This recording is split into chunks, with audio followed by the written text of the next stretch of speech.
This week, we're pleased to bring you some of the best conversations from our archives. In 2023, I spoke with the historians Stephen Kotkin and Orville Schell about what drives Xi Jinping and Vladimir Putin and how they are and are not like Mao and Stalin. You can look forward to a new episode of the Foreign Affairs interview later this month. I'm Dan Kurtz-Phelan, and this is the Foreign Affairs interview. This, I think, really is one place where Putin and Xi connect quite closely. They both feel shut out and marginalized. If Xi Jinping cashiers his closest friend, what does he get for that from the U.S.? The entire U.S. full-court press remains in place. There's no reciprocation for any potential abandonment of Putin. Xi Jinping and Vladimir Putin loom over geopolitics in a way that few leaders have in decades. Not even Mao and Stalin drove global events the way Xi and Putin do today. And so understanding what drives these two men, how they view the world, what they want, is as important as any question in foreign policy and international affairs. To that end, I talked to two of the absolute best scholars who study these countries and their histories, the great Russia scholar Stephen Kotkin and the great China scholar Orville Schell.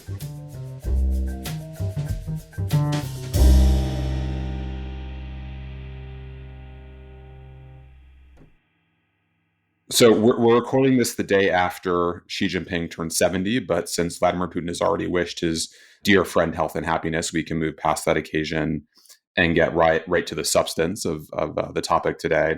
You know, Steve is the ultimate biographer of Stalin. You're completing your third volume of a magnificent and transfixing biography of the man, and Orville is the author of more books than I can rattle off here on China, past and present. But you're also both among the most trenchant and eloquent observers of these two contemporary figures and their effect on the world. So we really could have no better pair to make sense of Xi Jinping and Vladimir Putin and their commonalities and differences and their relationship and what it all means. But I want to start by tracing the arc of American and Western understanding of the two figures.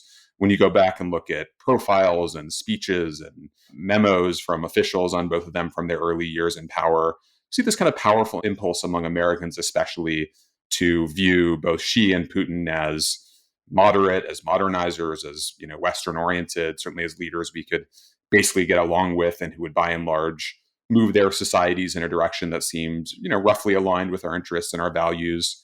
So Orville, let's start with you. What was the early impression of Xi Jinping? What did it miss and how did it start to change as you reflect over the last 10 years or so of our interactions with him? When Xi Jinping came to power, he was not somebody with whom we were tremendously familiar. We knew more about his father, and we rather blithely, and I think quite naively, assumed that because his father had undergone a lot of persecution and sort of political travails, that this might have rubbed off on his son in a way that would have made him somewhat jaundiced about the old one-party Leninist state and the whole revolution. And I remember writing a book concluding just as he was coming to office and cautiously wondering if he might not turn into a reformer. Well, he did not. So now we're left to try to figure out who exactly is he? And this is why I really welcome chatting with you, Steve, here, because I think, in any leader, there's history, there's ideology, and then there's the man. And all of those ingredients have to be factored into any kind of a sort of understanding of what drives them.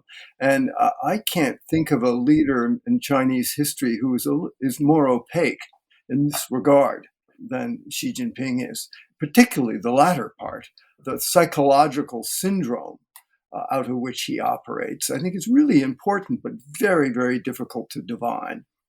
Just to linger on Xi Jinping's father for a second, say a bit more about who he was and how we thought that might have shaped Xi Jinping and how he thought about China. Well, Xi Jinping's father, Xi Zhongxun, was somebody who, during the Cultural Revolution, had a very bitter experience. And like so many other people, was accused of being a counter-revolutionary anti-party element. And it was in that climate of sort of the Maoist, the most intense period of Mao's revolution, the Cultural Revolution, that Xi Jinping came of age. And there is a scholar at American University, Joseph Turijan, who's been writing about his father and actually discovering some very interesting stuff. But we still are left to sort of divine how did that impact his son? And I think the only thing that we can say is that when you're a teenager and your father is pilloried, and of course you yearn to love and respect your parents, that casts a tremendous shadow on your life. And he got sent away to the countryside, to the family sort of Shanxi province, which is where the father came from. And then finally, at one point, he came back to Beijing, tried to escape his exile, and his mother berated him and sent him back again. So we have here, at least insofar as we understand it, a tremendously complicated parental web of relations in which he grew up, having to, in a certain sense, despise his own father because he was considered a counter-revolutionary element, at the same time yearning to be part of what was going on, the Cultural Revolution, to be a Red Guard, to get into the Little Red Pioneers. And one telling fact is that he applied 8 times to become a Little Red Pioneer, which is a sort of the preceding party membership later on when you're older. And of course, he was eschewed and turned down because of his black category of family background. Finally, a friend of the family presided over the decision and he did get in. But you have to kind of wonder, how did that influence him? This idea that you have to be a sort of 200%er, more red than anyone else in order to be accepted. And then you're still not quite accepted and to survive. Before we focus on this idea of psychological syndrome, as you put it, Orville, Steve, let me turn to you to go back over this course of Western understanding of Putin. This is obviously slightly longer history, he's been in power longer, but as you look at what we thought we knew of Putin and what we got wrong and why, how do you understand that history of our own interpretation? Orville mentioning the person who presided over Xi Jinping's admission to the pathway towards eventual Communist Party membership reminds us, Dan, of contingency. We always have very substantial, deep, long-term structural understandings of how things work. And yet in our own lives, there's been so much contingency, so much accident, randomness, intercession of people.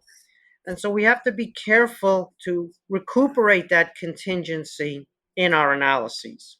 Having said that, let's linger for a minute on the structural factors that the contingency eventually trips. So with Xi Jinping, he doesn't claw his way to power. This is not something where he has been fighting internally battles and cleverness and just Machiavellianism and finally made his way to the top. He got tapped on the back of the shoulder, the way people get tapped on the back of the shoulder at Yale to run the United States. We need to understand this, and there's a parallel, Dan, with Gorbachev, which is why I bring this up.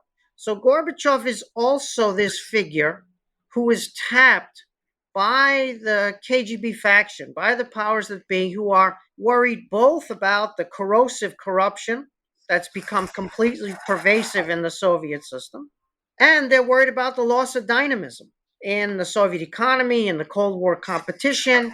And so they settle on a guy that they don't know that well, but they do know that he's not corrupt. They do know that he's a sort of true believer in the system, and his mandate is to tackle the corruption and re-energize the system. Same mandate as Xi Jinping. And a similar selection process, although hardly identical, and there's a sort of different interest groups and power relations and different time periods. So we want to be careful with the analogy, but the analogy works to a certain extent. And so the big difference is that Gorbachev has happened, so that when Xi Jinping is tapped, the Gorbachev attempt to re-energize the system, to get back to dynamism, ends in liquidation, self-liquidation, in implosion. And so if Xi Jinping is going to do anything, he's not going to do Gorbachev. That's 100% clear. Clear as day. Whatever lessons he learned from his dad and whatever lessons he learned from his own experience in the Cultural Revolution and whatever happened behind the scenes, and we may never know that. But the key point here is that he comes in, Xi Jinping comes in, unlike Gorbachev, where Gorbachev's already happened, and the lesson is profound and clear.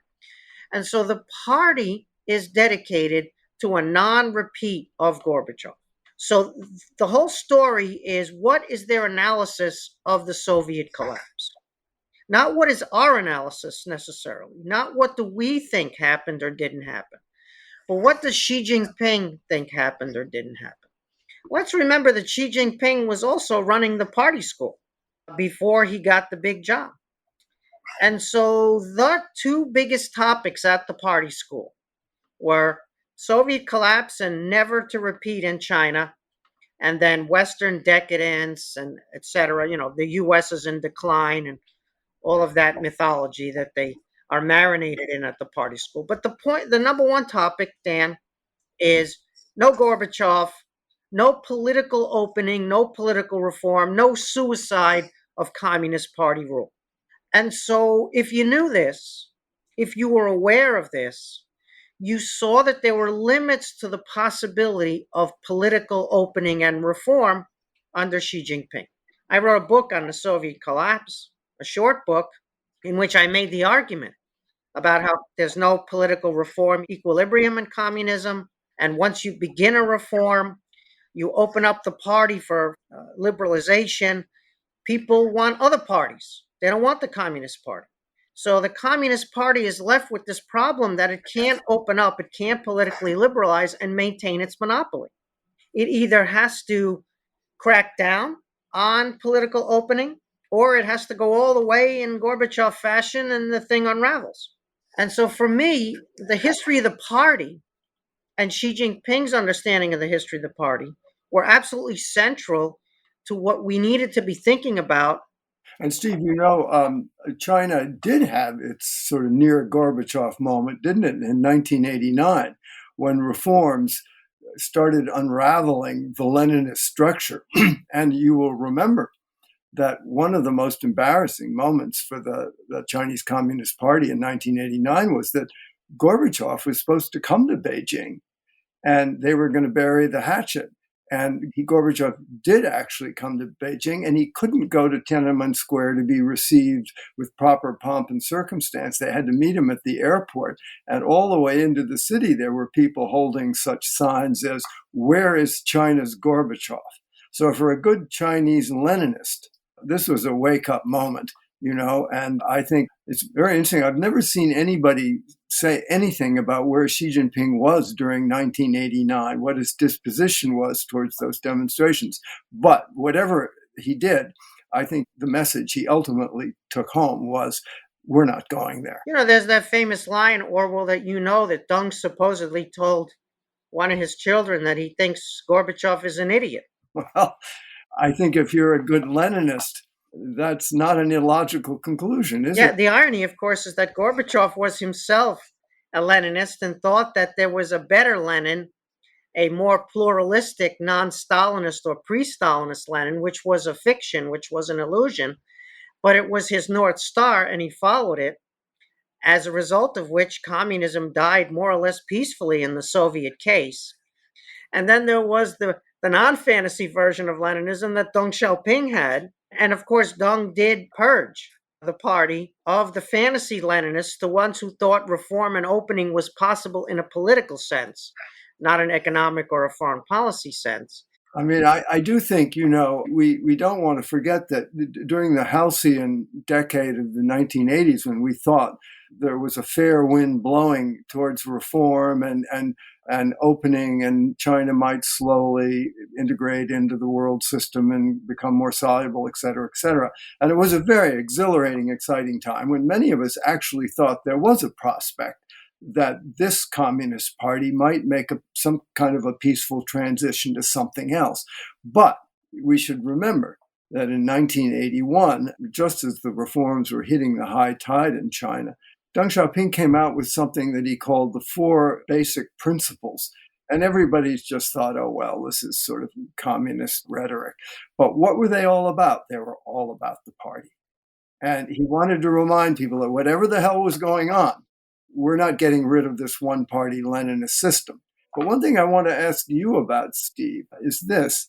I mean, one element of, both Mao Zedong and Xi Jinping, and I'm wondering about Putin, is this idea of a restoration of greatness, rejuvenation.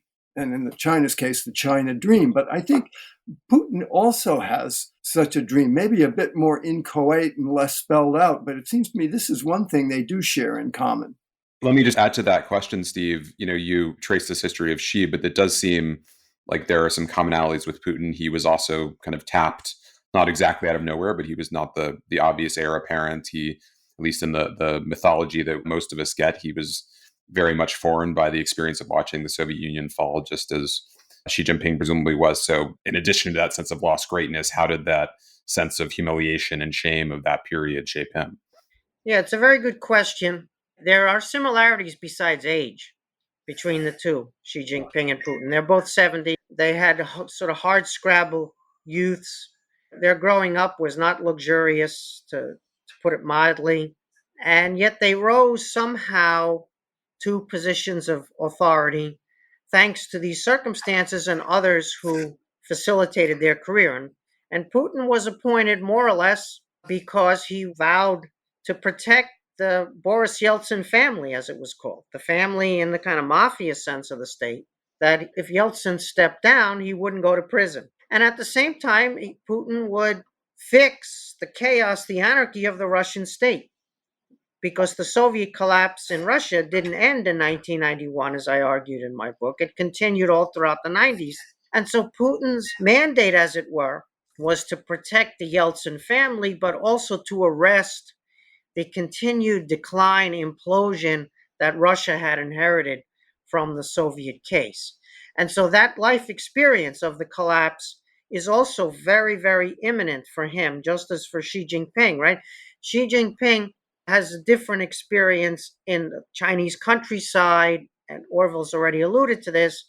Putin is in the second capital, St. Petersburg, but he's in a communal apartment, a rough and tumble courtyard. There's the experience of World War II and the Nazi siege of Leningrad, where nearly 1 million people starve to death or die of disease resulting from their starvation. And so all of that is the crucible, as it were, in which Putin rises. And then he gets into the KGB, as we know, the same way that Xi Jinping got into the party track, which was to knock on the door. They tapped him, but ultimately he was looking for it, and that must have gotten around. He doesn't have a distinguished career in the KGB, just like Xi Jinping doesn't have an incredibly distinguished career as a provincial leader. And then Putin is in Germany, right there on the front line of the Cold War, when the wall implodes and Moscow is absent, as he said, not giving instructions over the phone. And so he experiences that calamity, the end of the Soviet forward position in Eastern Europe firsthand. And that's extremely formative for him. And so resurrection of the state, resurrection of the system in some fashion, not the communist system, because that's gone and not recuperable, but resurrection of a Russian state and a great power status, because the Soviet Union was not just a single party monopoly communist state. It was also a great power. But here we need to expand the purview a little bit. We have the Leninist picture. Leninism is a very specific form of organization, and we need to spend a little bit more time on what that is. But we've got that picture partially introduced. But the other picture is the Eurasian land empire, or multiple millennia of history. And so what you've got here is an upstart version of power that's very modern, and that's the world we live in, which is the British Empire, a big navy, trade, especially trade with other advanced countries that have high tech and high valuated products, and a kind of open market economy based on trade and based on a navy with limited government in some form, right? Limits on executive power. And this model is unbelievably powerful, and it's a kind of upstart. You can see it with the Dutch, who have a version of it, but it's really the British, and the British defeat the French in a more or less 100-year war that culminates in the defeat of Napoleon. And then the British from 1815, they refashion the world in their image as a world where littoral states have an advantage and land-based empires are at a disadvantage. They're autocratic, they have land armies, and they don't trade with other advanced countries. They're often commodity exporters, where they don't develop their own high tech and they don't acquire the high tech the same way. They're losing a game that for a long time they won, right? For a very long time, the land-based empires had the riches, had the system until this British upstart. And then, of course, the Americans inherit that British power and the Americans transform it. And so we have these two forms of power, one an upstart and one at least a millennium long. And the upstart one's got the upper hand. And so we see these autocratic, ancient civilization, land empires of Eurasia fighting back. And they fight back on the ground that they're strongest, which is to say history, which is to say civilization, right? Huntington didn't get it right when he said there would be a clash of civilizations that would arise naturally. What he did get right was the Clash of Civilizations handbook would be available for these countries to try to realize a Huntington vision, to pitch themselves as civilizations, not just countries, and to try to talk about that golden age and how that golden age is being stolen from them by Western imperialism, first the British or the Dutch, and now the Americans, and how no one has the right to rule them, and they're sovereign, and they're much greater, and they're much older. And who put the Americans in charge of the world? When in fact, the Americans barely exist when it compares to Russian history or Chinese history. We could say the same for Persian history. We see a version of this in Turkey, Dan. We see a version of this in India. And so it's very interesting to see this clash and for them to object to the world as it's configured, the last 2 centuries, but especially since 1945, and to try to reclaim their self-assigned place, their sense of being more ancient, more legitimate, more impressive. And so for us, we need to think about how the Chinese Communist Party does not own Chinese civilization. And so being able a little bit to separate the civilization from the regime rather than to allow the conflation. That's true in the Russia case. It's true in the Iranian case. The mullahs don't represent Persian civilization through the centuries. Vladimir Putin does not equal Russian civilization and its achievements. And Xi Jinping and the Communist Party don't as well.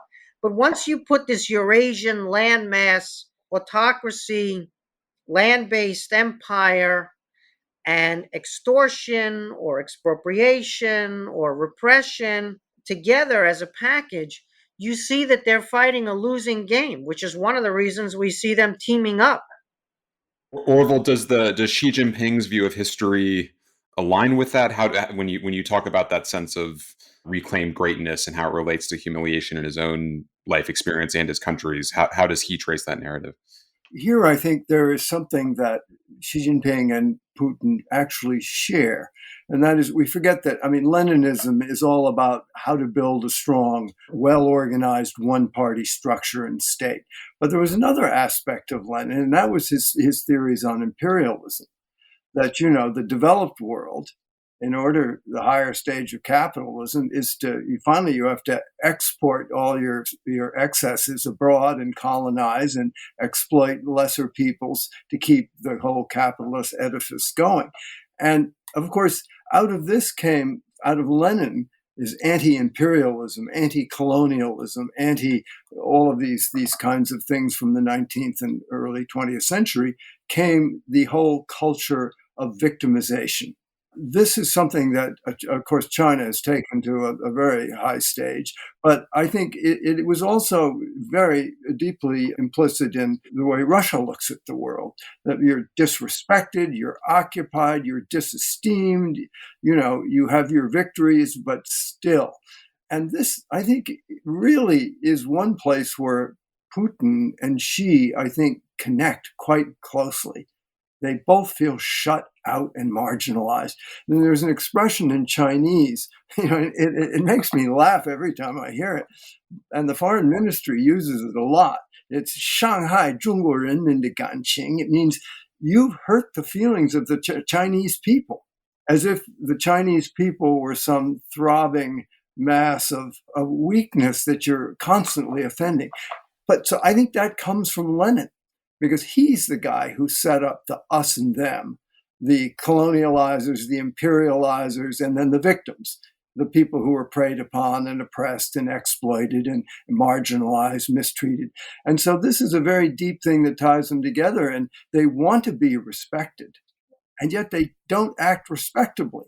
So they're in a terrible loop, and yet they're constantly offended. And I think this drives them in a very powerful way together.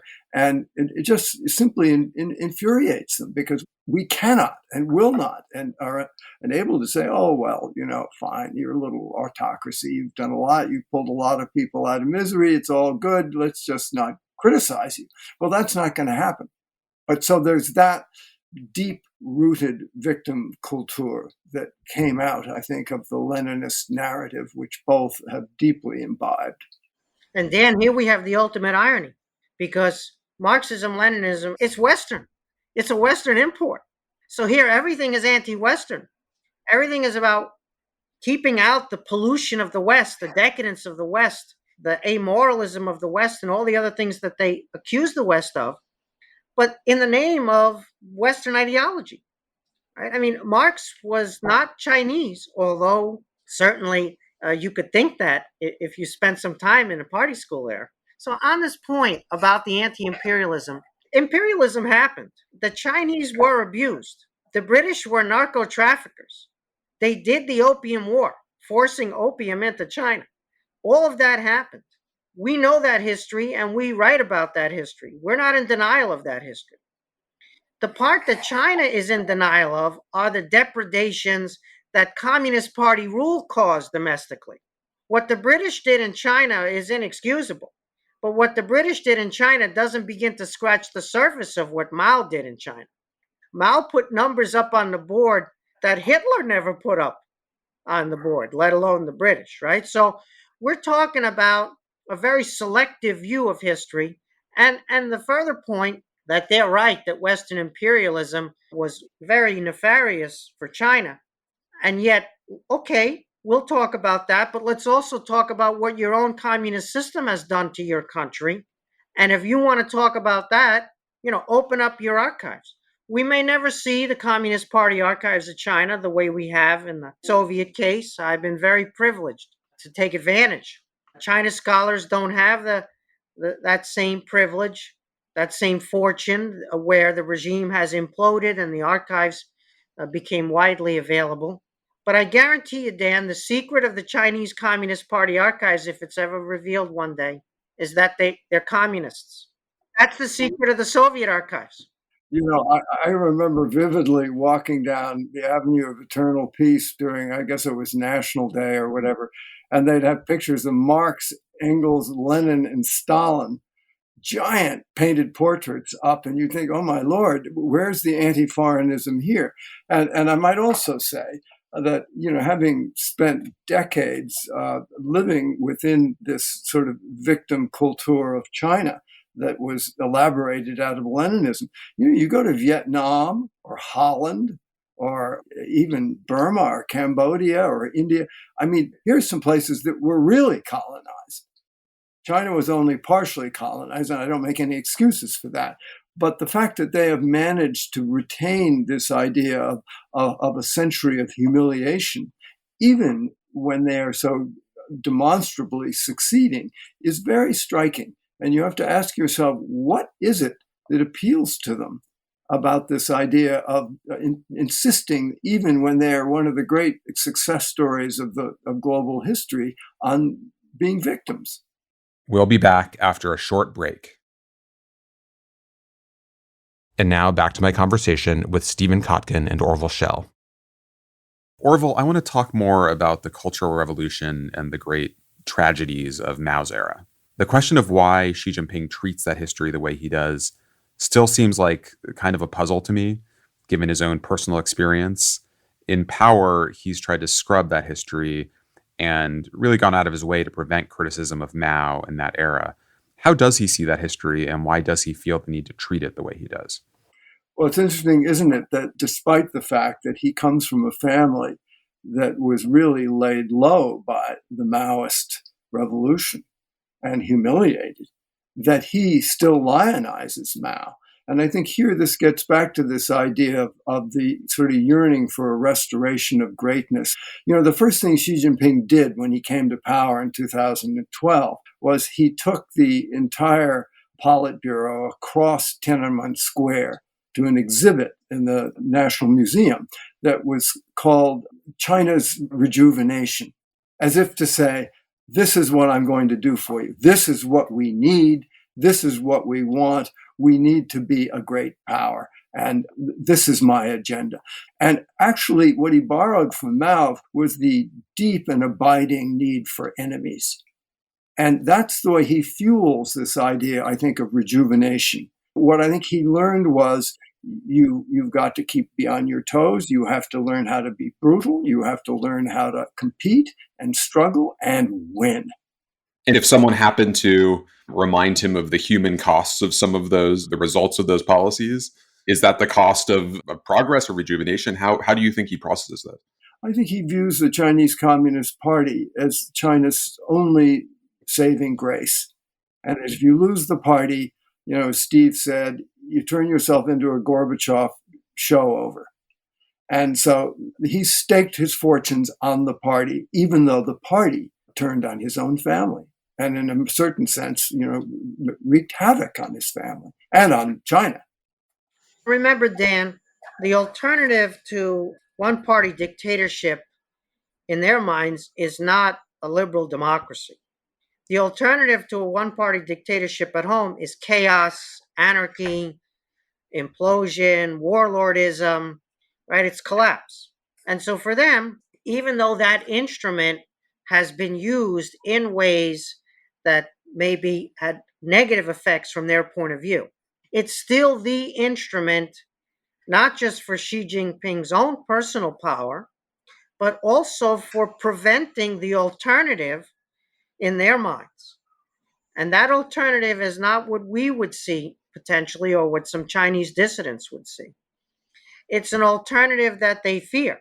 And to a certain extent, the rest of the population in both Russia and China share this view that as bad as one-party rule or dictatorship, in Putin's case, autocracy can be at times, that the alternative may be even worse rather than better. We probably need to understand that in their minds, that's the alternative that they need to hold at bay. Steve, it's also a pathway to the restoration of greatness, which I think both Putin and Xi deeply yearn for. Yeah, the state is their one instrument. They don't have the same type of dynamism in the open society and innovation society, and they don't have the friendships, the alliances across the globe that are voluntary. They don't have the instruments that we take for granted sometimes, and that we even sometimes try to undermine crazily. Their instrument is the state. The state is a coercive apparatus. Obedience or quasi-military style discipline in the political sphere, suppression of political alternatives, censorship, which means not just suppressing some views, but also promoting other views very widely so that people accept a certain set of information and ways of looking at the world. So they have this coercive state as their instrument. They lack some of the other instruments that we have. I should also add that, geography does play a role here. If you look at China, it has become a trading nation. It has followed in the footprint of the American-style modern power. It followed that because it has Japan across the water. Deng Xiaoping is looking at the Japanese ashes as a result of World War II, literally, and then within a generation and a half, second largest economy in the world. And how'd that happen? Well, it happened because they had access to the American domestic market and they manufactured things that American middle class wanted to buy. So Deng is looking at this right across the water. And he goes to Japan, by the way, before he comes to the United States, as Orville knows. But the limitations on this are severe. First of all, they have no California. Now, some people here paying taxes in California might rejoice at a statement like that. No California. But for China, that means that they don't have that gigantic Western Ocean opening up into a region that they can trade with across that body of water. Instead, for them, the West is desert, it's ethnic minorities that are under severe repression. And so they're trying to build an ersatz California through Pakistan and Burma. That's their way to get to the sea. But Pakistan and Burma, they don't own those places. Those places are volatile, and that's ultimately no substitute for the actual California. And then even if you look at the one coast China does have, their eastern coast, it's not exactly open to the ocean the same way that the U.S. eastern coast is with the Atlantic. As you know, Dan, it's closed in by what we call the first island chain, which is dotted with American military bases and which has a lot of choke points that the Chinese are concerned about that could be closed down by the American Navy potentially, or coalition alliance navies.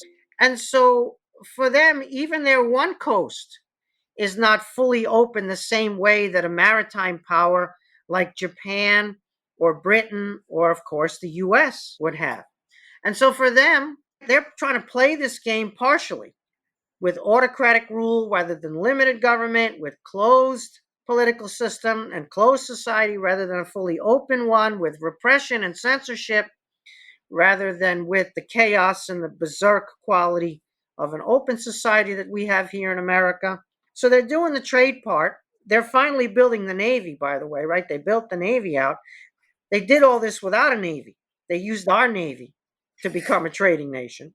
But there are limitations in China's ability because of its system and its geography, which are interlocked, for them to play this game of modern power as successful as we do.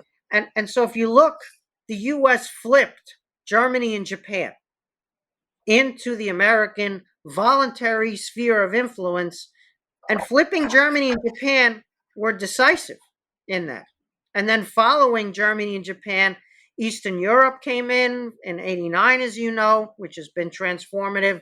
The transatlantic piece has only grown, and the East Asian piece has also grown because of the successes of South Korea and Taiwan, not just economically, as we know, but also the transformation into rule of law, pluralistic, open society democracies. That's been astonishing. And so all of that happened in a recent time period, and China was great for millennia before that. But now they face the fact that U.S. power exists. So when they talk about the 18th century or the Tang Dynasty or whichever one of their great historical periods they want to talk about, there was no U.S. power then. And so it's just a different game for them to play. So rolling back American power, right? That 9-dash line in the South China Sea, that's no accident, right? They're hemmed in and they're trying to push out, trying to loosen the American alliance system and the American military bases along the first island chain. This is a intentional, clear as day, geopolitical strategy that they're unfolding. And we were naive about this, but it's rooted in the history and the geography, and they know that history and the geography, and we have to know it better. And so let's not allow them to flip Eastern Europe. Let's not allow them to flip Germany with economic ties. Let's not allow them to neutralize Japan. People speak about a multipolar world, and it just drives me insane. And they say, how could you be against a multipolar world, right? It's democratic, it's fair, and we all have to share the planet together. But then the poles are not the same. The U.S. pole is open, non-coercive, and voluntary for the most part. And people are asking to join, like Ukraine. The Chinese pole is coercive, vassalage, non-voluntary, and it's about subordination to China. You can ask Putin about this himself. And so when we speak about a multipolar world in a positive sense, we are doing China propaganda here because the poles are not equivalent. Orville, if you put that narrative to Xi Jinping or Wang Yi or someone around him, what would their rejoinder be? What would their analysis be? So, Dan, the question I would like to put to Wang Yi and Xi Jinping is this. I mean, Steve has just sort of laid it out for us. Why are you doing this? Why, when it's so demonstrably not in the interest of China, I should say also in Russia to invade Ukraine, why does China, when it had a really good thing going and had everybody eating out of their hands, Why does it go and alienate Korea over THAAD?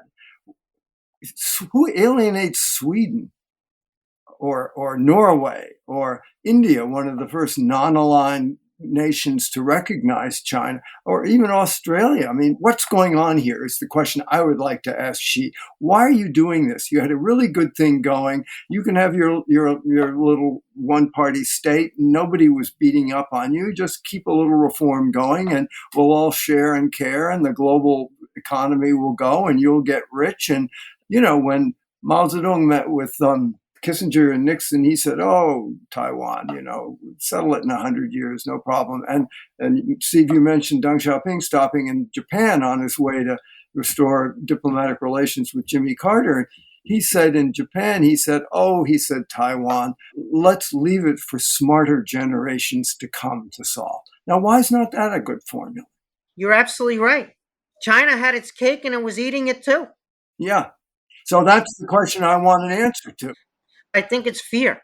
I think they understand at a fundamental level that our existence and our power and our open societies and our values and our alliances, even when we fail to live up to our promises fully, that it is an existential threat to their existence. And so it's not American policy. The issue is just our existence is existential for them. It's a bizarre situation where on the one hand, they're the principal beneficiaries, and on the other hand, there couldn't be a bigger threat than the international order that we created for them. And so maybe as Marxist-Leninists, they're not being fools, when they take those cricket bats across the border with India and smash the heads of India and push India into the American camp, as you alluded to. It looks crazy. It looks idiotic. It looks worse than idiotic. And yet maybe it's rooted in a cynical but profound understanding of the way they fit into the world going forward. Well, this is exactly the understanding that I think we need to understand better. And it has two elements. One is China's sort of deep historical sense of grievance. And the other is, of course, what are the animating principles that Vladimir Putin and Xi Jinping are guided by? In other words, what sets them off? Because in an autocracy, individual personalities of leaders get to write themselves very large. And I think there's some very mysterious questions that are very hard to answer. People always say to me, don't talk about ideology. I think you're absolutely right that when you have two such antithetical political systems, they cannot help but feel competition, even threat from each other. And I think that is sort of the radioactive core that helps make everything else so difficult to deal with now that Xi has really he's committed now to what he calls they have some words in Chinese that aren't quite the Chinese model, but there's no doubt about it. He thinks that the people's democratic dictatorship of the proletariat is a better form of democracy than what we have. And that is a source of immense contention and controversy between us. We can say till we're blue in the face, we're not pro-regime change, we're not trying to contain China, but he's sure that the whole American establishment, that this is all we think about when we wake up in the morning. Well, you remember that this all began with John Foster Dulles, when John Foster Dulles said, we may not be able to win China over militarily, but we will get them by peaceful evolution, by soft power and one thing or another. And so this word, peaceful evolution, which sounds pretty good to us, is a total antichrist in China, because it's the color revolution. It's the underhanded way that they feel they're going to be undermined by the ideological differences and the preferences that people feel for one system over another. Steve, that ideological dimension in Putin's case seems a little bit harder to decipher. He invokes kind of cultural conservatism, and he obviously obsesses over color revolutions in the way that Orville referred to, but it's a little less clear that he has some ideological commitment or a commitment to a kind of system that he thinks has broader relevance in the way that the Chinese Communist Party does. Yeah, it's different for Russia, Dan, because Russia is culturally European. China is not culturally European and doesn't care. It doesn't care about ancient Rome or ancient Greece. doesn't care about the Renaissance and the Reformation. It's China. It's got its own story, which in their minds is grander than Western civilization's story. Russia's different because it's clearly culturally European, right? It's not Western institutionally, because the West is not a geographic but an institutional matrix. Japan is not European culturally, but it's institutionally Western. Russia is not Western, but it's European. So for Russia, you have a kind of ceiling on the anti-Westernism. And so you can do anti-Westernism in Russia. It's mother's milk, and it's the way these regimes maintain their grip on society, their hold on power, and in Putin's case, the personal regime. But being completely cut off from Europe forever is a difficult proposition to sell in the case of Russia. And so we see now some rumblings about potential vassalage to China here. And of course, Russia doesn't decide to become a vassal of China. That's China's decision. If China makes Russia a vassal, it becomes partially responsible for Russia. So I'm not sure we're there yet on the China side. But on the Russia side, you see the disquiet about being in some type of partnership, however we want to call it, with China indefinitely and losing the ties to Europe. And so for Putin, he has the same ambivalence. I wouldn't say it's 50-50 ambivalence, but it has vacillated over time, where it's been more pro-Western integration, less anti-Westernism earlier, and far more anti-Western and less pro-Western integration now. To a certain extent, the 1990 attempt to integrate Russia into the West, which was sowed by illusions on both sides, it blew up. The attempt to integrate China into the West also blew up, but in very different ways, because China was never going to become culturally part of the West. It was always going to be, right, its own civilization in a deep and profound way. Russia was going to be its own civilization, but partially European, Western, to a degree that they were willing to explore. So for Putin and the rest, reaching for an ideology, the anti-Westernism is what's on the shelf. But is it anti-Westernism or is it anti-Americanism?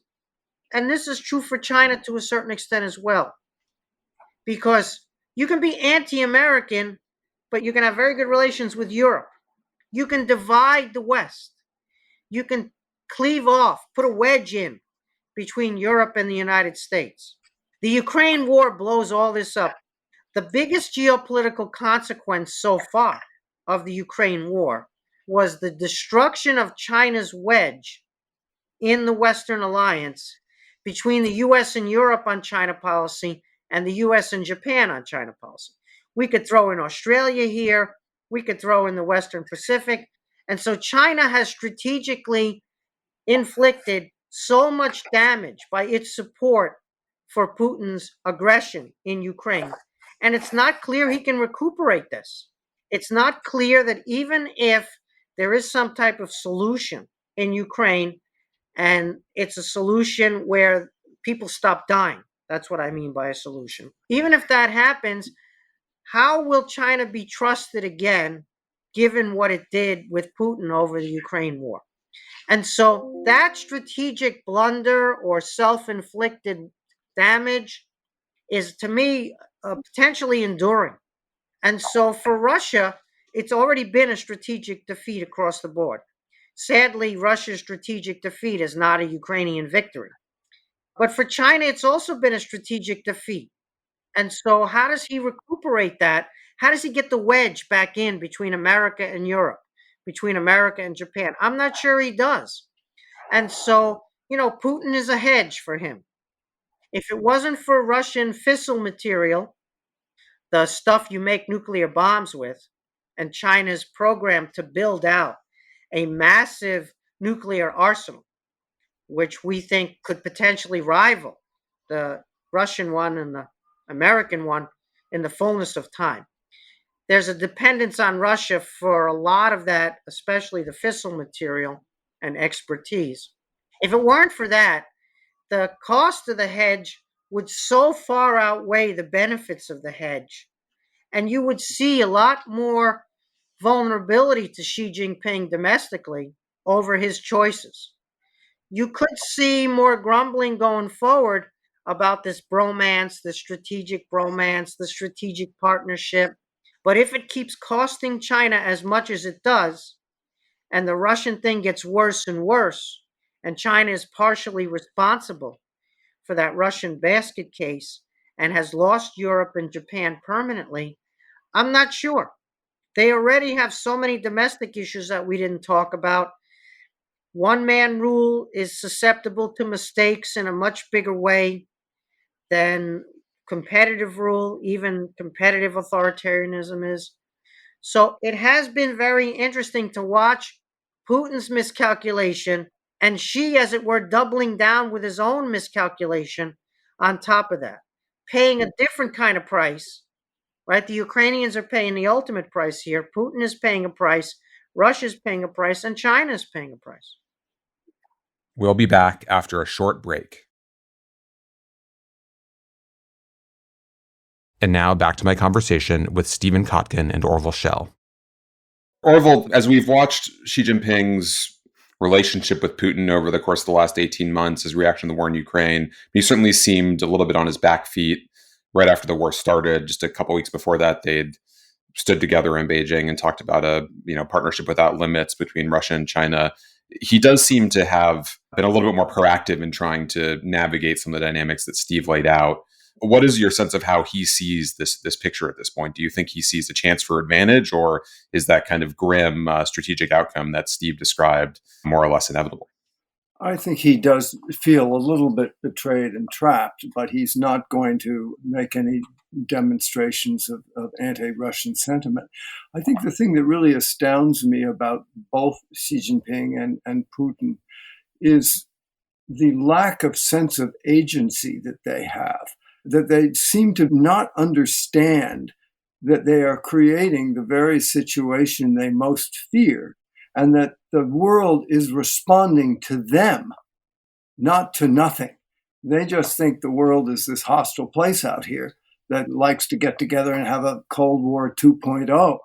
But, in actuality, both of these countries have a lot more power than I think Xi or Putin recognize. And it wouldn't be very difficult, particularly in Xi's case, to kind of, use that power in a different way and recognize that you do X, Y is going to happen. And if it's against your interest, then do something else. And it's very hard for them to give a little, to get a little, because they don't really have a very highly evolved notion of the essentially reciprocal nature of foreign policy and great power relations. But Orville, if you're sitting, and these are smart people sitting in Beijing, as they observe the Russian experience and what Vladimir Putin has done to his own country's strategic prospects, do they must see warnings in that. They must see certain courses that they would want to avoid. I mean, I think many do have a very highly evolved recognition of this. And I think Xi himself may even recognize it, but I think he's bereft of the ability to make that kind of critical. We thought of sort of flexible authoritarianism. And in a certain sense, that was true for a long time. It still remains to be true whether Putin can evince that kind of flexibility. And if it gets too brittle, of course, then it gets dangerous. Now, he did turn around on COVID, but I don't see a lot of flexibility in his playbook because I think he is so ginned up on his own big leader culture and his own fear of looking weak or surrendering. And he's so besotted with this notion of hostile foreign forces that it's very hard to make nice. Dan, everyone says we got to share the world with China. We got to share the world with Russia, right? They're not going away. They were here before we were. They're going to be here in the future. We got to share the world. And I say, you're right. And you want to know something else? The ocean is wet. I know that firsthand. So the issue is not we got to share the world, Dan. The issue is what are the terms that we're going to share the world with? Are the terms going to be the 14 demands they tried to impose on Australia? Or the what they did to Lotte World and South Korea over the missile defense system, or what they're doing with the cricket bats on the other side of the line that's in dispute with India, or we could go on, right? What they're doing in Xinjiang, what they did in Hong Kong. Are those the terms that we're going to share the world with them? Because if those are the terms, I want to push back.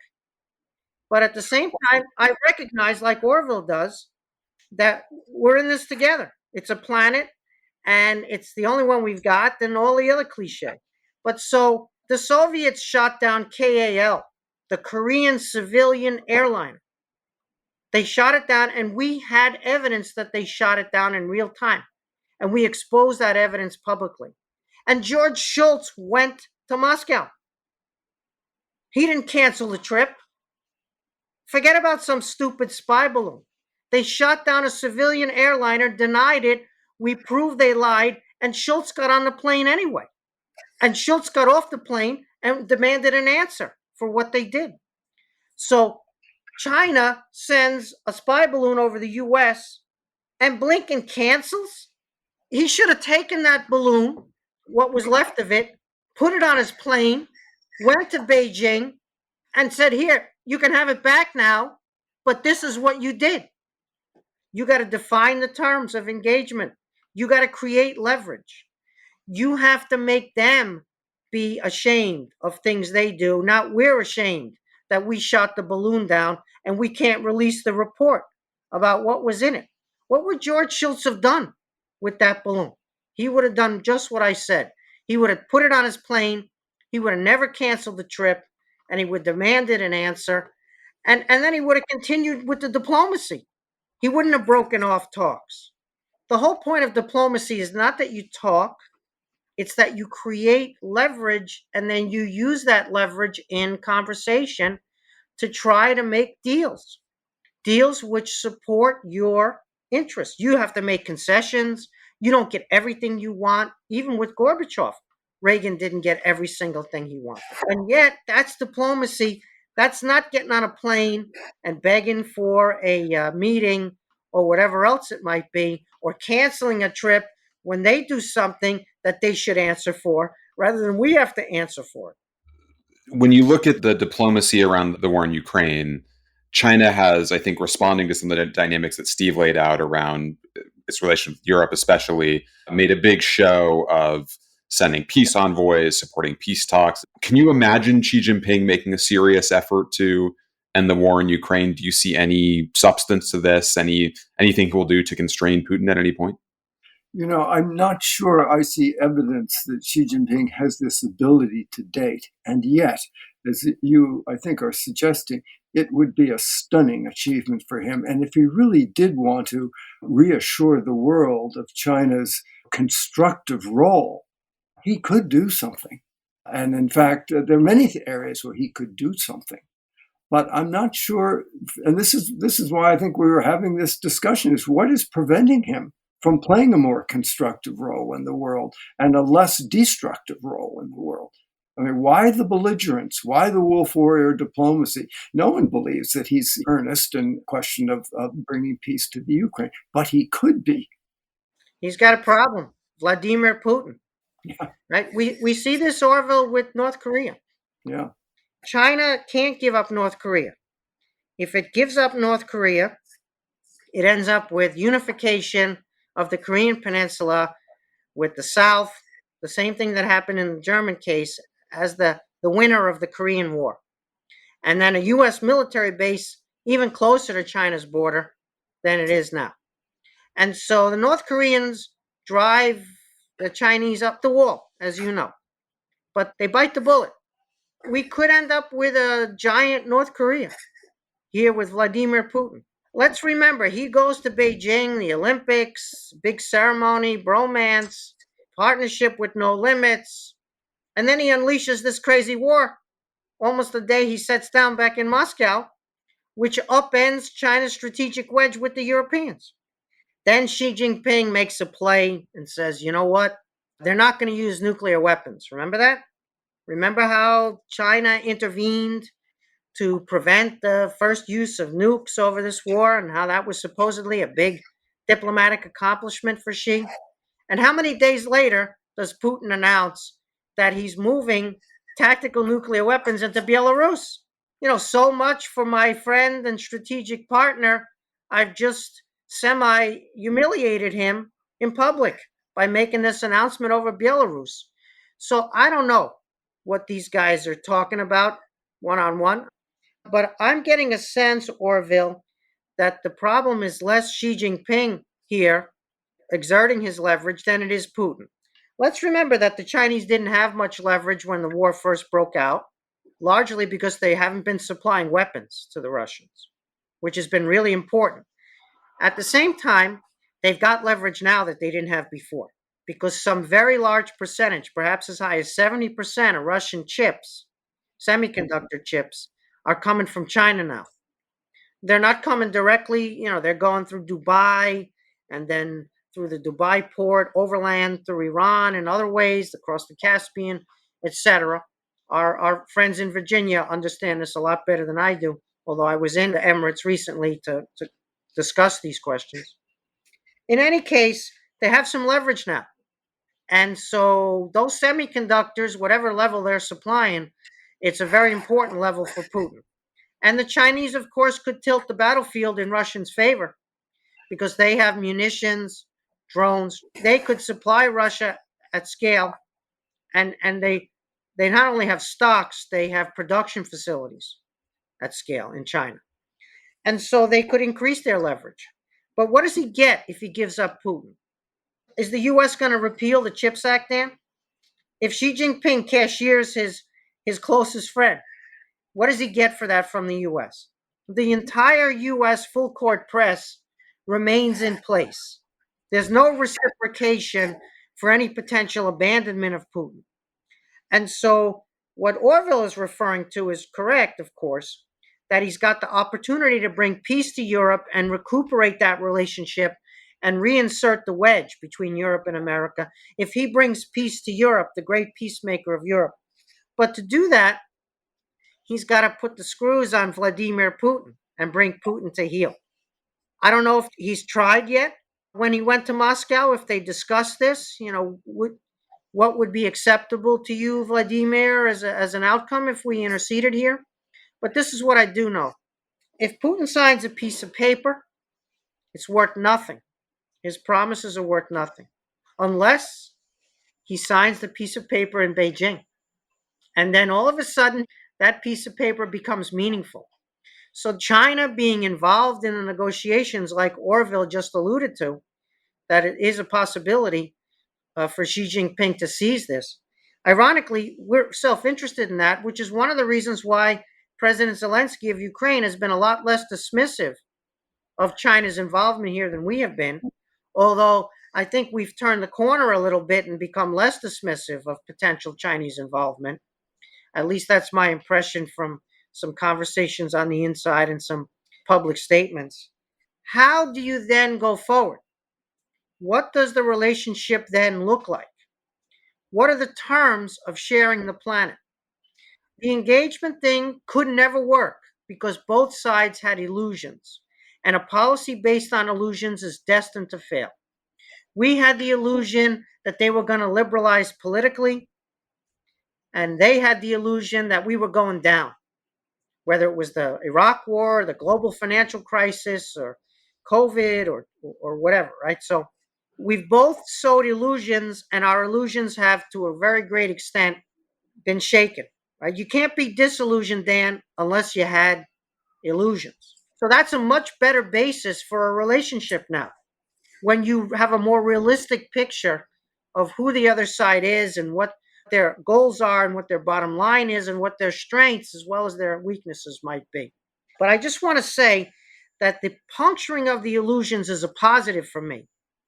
Engagement blowing up and Xi Jinping rediscovering through this Ukraine war that the West is for real, those are really positive steps now that need to be consolidated with effective diplomacy and with creating leverage and using that leverage and all the other things, alliance system and that we've been talking about. So ironically, I'm actually more positive about U.S. China relations now than I was during the heyday of engagement. Orville, as you look at both the potential for the U.S. China relationship, but also the interest that we, United States, have of preventing a full, Sino-Russian alliance, full Sino-Russian convergence, what, as you look at our forward-looking options, would you be pointing policymakers towards in the next several years? Say? Well, I think both Putin and Xi recognize that if the world is decoupling, and I think it is, maybe not completely, but that's the trend line, they really only have each other. I mean, Iran, a few other bits and pieces, maybe Pakistan or Hungary, doesn't quite do it for an alliance. And China still does have some real cards to play, but they need some other big substantial power if we're going to be off in a new kind of a version of whatever you want to call it, a Cold War. So I don't think that they're going to be able to push each other hard enough to actually lead. Interesting, you're optimistic, Steve, but your optimism, I think, is born out of a world of logic and reason. You can see that it would be in the interests of nations to do things. But I'm very interested in the psychology of these guys, because I think that's running them as much as a realistic assessment of interest. And this is what really frightens me, because I think they have very thin skin. I think they're very allergic to humiliation, very allergic to being shut out, disesteemed, all the things we've talked about. And I don't know what the remedy is for that. Yeah, leadership variable, you're right, Orville. You can lay out the structural landscape, and then you need the leadership to kick in. And that's where the personalities, they impinge all up and down the whole story. He's got some very clever people in his regime. Wang Yi he's shrewd. And we should say this is Xi Jinping's top foreign policy hand at this point. He's no fool. But I don't think he has permission to actually think really innovatively and creatively. Yeah, the issue here is what you said, or it's reciprocity, right? So we felt that the Chinese didn't reciprocate to us. That's one of the reasons we're angry. We gave them WTO admission, and they failed to reciprocate. They failed to do some of the reforms that they should have done in order to qualify to get into WTO in the first place. So now if Xi Jinping makes some concessions, if he says, we got to walk this back, there's no sense of reciprocation on the American side. We now have a bipartisan commitment to standing up to China. And so if Xi Jinping gets the advice from Wang Yi or others that there needs to be some level of rapprochement, and for that, the Chinese have to take some steps here. Whatever those steps might be, we could argue and discuss, but there needs to be some level of movement in the Western, especially U.S. direction. Does the U.S. reciprocate, or does it, sort of smack the hand that reaches out? We understand that the Biden administration is trying. We see Jake Sullivan, we see Janet Yellen, now we see Anthony Blinken. We see all their main actors in the various pieces of our fragmented U.S. power. We see them reaching out to try to reestablish. The most prominent one is the Pentagon, of course, because they want to deconflict with hotlines and regular communication and all the things we had eventually with the Soviets. But is that really reciprocation, that kind of dialogue? Because yes, you want to talk, but what do you want to talk about?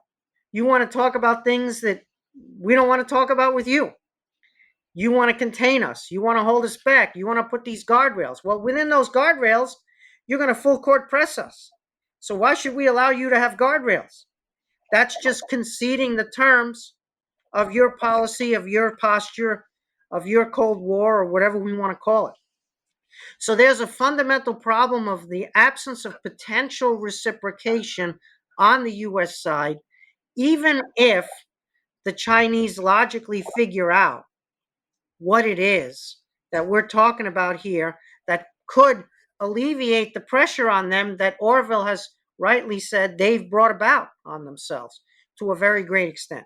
But I wonder if some catalyst moves, some series of events, some random actions something that we're not predicting, moves us to a point where we can then take advantage of the catalyst, of the unforeseen events, of the contingencies that pop up. Are we ready to do that on each side? Because right now we're stuck in this doom loop that Orville has elucidated, which has this deep psychological dimension. One, it's a strange thing to say, because to call it hopeful when it would also be a kind of a catastrophe. One thing that could actually help is if there is a real economic downturn, either in China or the globe, because those kinds of things remind people of interdependence and the need for interaction and some kind of keeping the fabric together. Short of something like that, I just don't see how we're going to get out of this rut to a place where we have a quid pro quo. If I was Biden and Xi, I would have a phone call and say, listen, each of us sends 3 people who are out of the government, who are smart as hell. Let's lock them in a room in Singapore for a week, see what they can come up with by the way of a quid pro quo, a roadmap that you're alluding to, Steve, and then let's you and I get together and see if there's anything we can agree on here. But short of that, I don't think we've got much to work with. Yeah, well, we're not rolling back AUKUS. No. We're not rolling back the alliances. It's not as if we're going to say, oh, okay, the hell with our alliance with South Korea or Japan, or we're not going to give up those base rights, the access rights in the Philippines. There's just a whole lot of stuff we're not going to concede that's built in, that's baked in to whatever dialogue might be possible. And so the issue then becomes, what are the questions that could spark mutual interest? It used to be thought that we would have climate change or, fill in the blank, that there were a series of interests that they just had to be interested in because it was good for them and we had to be interested in. But the Chinese decided that they would not divide issues to ones we can't agree on and ones we can agree on and proceed with the ones we can agree on. They decided that it was all or nothing, right? Either we were going to walk, it was a whole package. You wanted to talk about climate? Well, we want to talk about your bases and your tech export controls and everything. So for me then, Orville, I don't know if this is a fantasy on my part or an insight or neither, but the issue is, how do we get a concession where they're willing to divide some issues, so that some issues are worthy of dialogue from their point of view, even if other issues can't be talked about, let alone resolved. And this is ironically what we had with the Soviet Union. Were able to talk about certain issues. But the Chinese know that history too, once again, and they're afraid of that history. The reason the Chinese detest the idea of a Cold War, there are many reasons. One reason is they don't want to be the Soviet Union, right? That's not a good place for them to be. The idea that there's going to be a Cold War and the U.S. is going to play the U.S. again in the movie. Well, Orville, who's going to play the Soviets? The Chinese don't want to play the Soviets in that. And this separation of issues, where some issues are worthy of conversation while others are not going to be resolved. If we could get to that through a crisis, I hope not the kind of crisis you discussed, but some crisis whose consequences were less severe, and we could seize that as an opportunity and get to the point where we could have some issues where there's recognized mutual interest and where each side would have to make some concessions to make it work. And then we would have an actual dialogue that could expand and contract over time. Before we put the two of you on a plane to Singapore to huddle with some Chinese counterparts along the lines Orville suggested, let me close by getting each of you to just briefly give some consideration to what happens after these two, enormous figures are no longer dominating their own countries and political systems in the way they are. Do you see the changes they have made to their systems as irreversible? Is this something that will continue to shape? Will we see the kind of system we've seen under these figures persist under different leadership after them? What does this look like after they leave the scene? Steve, let me start with you on Putin. Everybody dies. Cemeteries are full of indispensable men, right, as the cliche has it. Stalin died and Mao died. But then, Dan, here we are. Stalin died and Mao died. And we're having a conversation, Dan, that we could have had back in the day about what happens after Stalin dies and what happens after Mao dies. So that's not encouraging. For Russia, it's pretty clear. They become like France, or it's trouble as far as the eye can see. France, which has a bureaucratic absolutist tradition, like Russia. France, which has a convoluted, complex, revolutionary tradition, like Russia. France, which threatened all its neighbors for a long time, but which doesn't threaten its neighbors anymore, and is just a proud state that sees itself as a civilizational state, but is integrated into global structures, is a positive actor, and is not threatening its neighbors, right?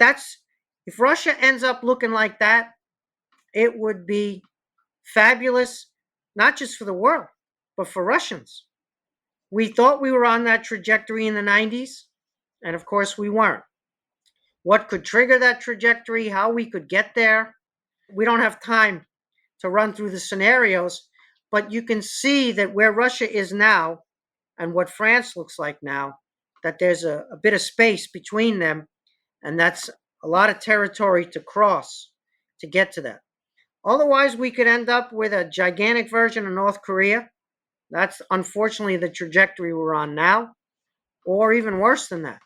We could have a Chinese puppet regime in Moscow.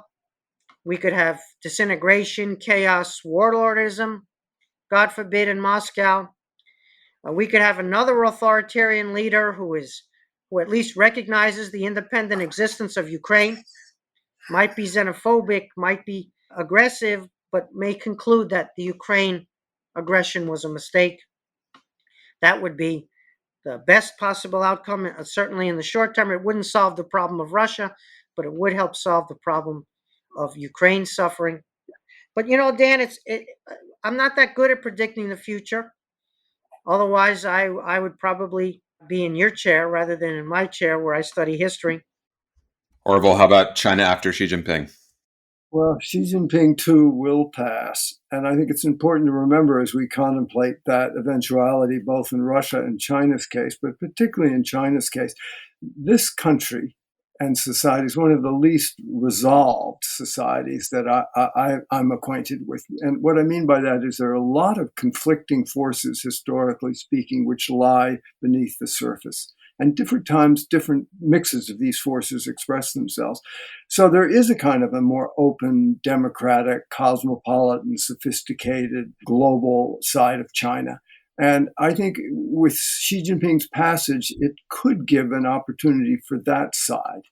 I mean, my God, there's so many smart Chinese scientists and writers. I mean, this is not a country filled with idiots, but it's a question of leadership and who allows whom to write themselves a little larger in society. So I think China has a lot of potential, but I just think we're stuck with a rather retrograde leader that until he either wakes up or moves on, it's hard to see a change coming. And I may be surprised, but changes are incipient within China, and there's potential for it to go in any number of directions. And we've never predicted one big change that's happened in contemporary China. That is a relatively optimistic note to end on. Stephen Orville, huge thanks for this conversation and for all the really fantastic work you've done in our pages over the past few years, and that we'll continue to look to you to provide in the years ahead. So thanks so much for joining us. Well, thanks, Dan. It was really fun to do it with you. And Steve, always enjoy talking with you. A great pleasure. I really appreciate it a lot. I learned a lot.